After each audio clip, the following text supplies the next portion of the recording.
Bienvenue sur Top Invest, la chaîne de top d'investissement. Ici, on parle essentiellement d'entreprises de qualité. Alors, est-ce que Thales représente une opportunité d'investissement en date d'aujourd'hui? C'est la question à laquelle on va répondre dans cette vidéo, c'est en se basant sur les états financiers de l'entreprise. La première chose qu'on fait généralement, c'est on va regarder la tendance des revenus. Ici, on a des revenus croissants dans le temps. Donc, apprenant qu'en base 2019, ici, on avait une croissance de 3% sur les 10 dernières années et une croissance de 7% sur les 5 dernières années. Et 2020, voilà, comme toutes les années, comme toutes les entreprises, 2020 n'a pas été une année extraordinaire. C'est pour ça qu'on a un ralentissement de la croissance ici en date de décembre 2020.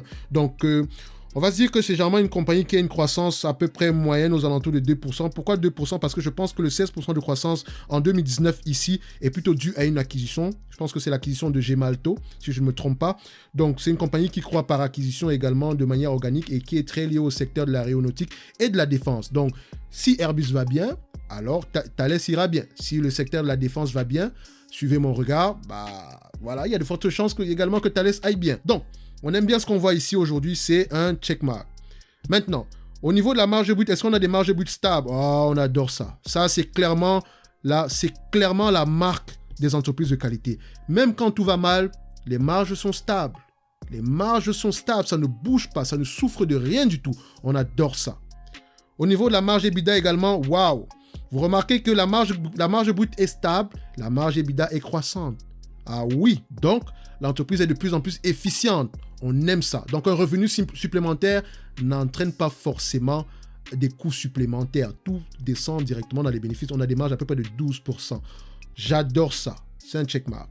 Maintenant, au niveau de la dette nette sur EBITDA, qu'est-ce qu'on observe ici? On a une dette nette sur EBITDA inférieure à 5, donc aux alentours de 1. Et on se rend compte ici qu'en 2018, donc on va se dire ici, début 2019, il y a eu une acquisition. C'est clairement une acquisition. Ça ne m'étonne pas parce que quand on regarde ici, on a bien un spike à ces niveaux. C'est clairement l'acquisition de Gemalto. Donc, dans tous les cas de figure, on aime ça ici. On a fait une acquisition, on rembourse la dette ici. C'est pour ça qu'on a une dette nette sur EBITDA inférieure à 5. Tout ça est beau. Le revenu est stable. La marge brute est stable. La marge EBITDA est croissante. On aime bien ce qu'on voit ici. La dette est complètement gérable. Combien est-ce que vaut cette entreprise en date d'aujourd'hui? Alors, pour m'aider par rapport à la valeur de cette entreprise, qu'est-ce que j'ai pris? J'ai pris ici comme base un revenu de 18 milliards 400, dont c'est revenu de 2019, en sous-entendant qu'on puisse revenir à cette moyenne-là. Et j'ai pris des PER, donc ici c'est la marge des free cash flow, on va se dire ici en pourcentage, d'accord? Et ici c'est le PER, d'accord? Ces PER moyens ici sont aux alentours de 17 et parfois la borne supérieure aux alentours de 20-22. Donc, avec des PER de 17, 20 et 22, combien est-ce que cette entreprise vaut en date d'aujourd'hui? Et en termes de free cash flow, j'ai pris 5% comme marge des free cash flow.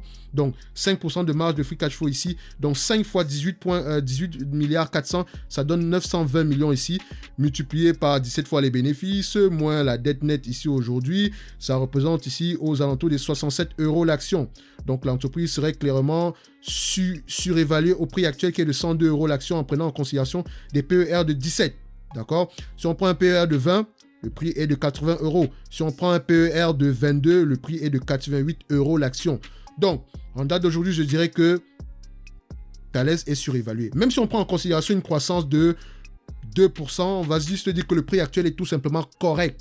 D'accord? Le prix est correct. Il est tout simplement correct. Donc, je dirais que Thales en date d'aujourd'hui ne représente pas une opportunité d'investissement. D'accord? Si on prend en considération la moyenne. Mais avec la situation actuelle, il pourrait y avoir une énorme spéculation. Thales, si vous possédez du Thales, gardez vos actions. Si vous pensez faire l'acquisition de cette entreprise, je pense que voilà, il y a de meilleures options sur le marché en date d'aujourd'hui. Le meilleur moment pour acheter cette entreprise, c'était aux alentours des 75 € ici. Donc, on va se dire qu'en date d'aujourd'hui, il n'y a pas d'opportunité d'investissement. Mais si la situation actuelle perdure, ce que je ne souhaite pas, il pourrait peut-être avoir une spéculation à court, moyen terme.